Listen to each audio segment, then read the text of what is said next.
Ketua DPR RI Puan Maharani mendatangi bank sampah komunitas Kebumen Gemilang Sejahtera yang dikelola masyarakat di Kelurahan Dua Ilir, Kota Palembang, Jumat kemarin.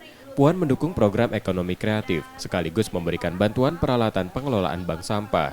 Proses pengumpulan sampah yang didaur ulang di bank ini menjadi produk kerajinan.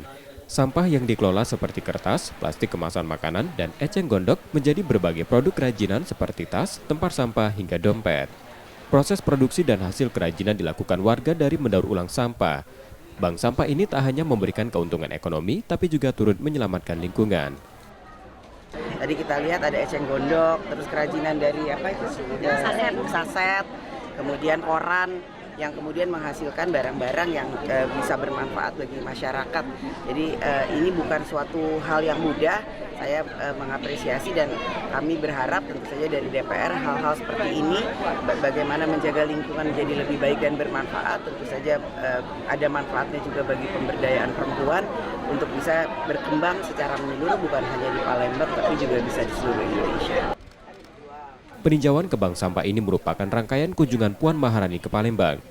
Sebelumnya, Puan sempat melakukan peninjauan ke pabrik pupuk Pusri dan berdialog dengan kelompok wanita tani.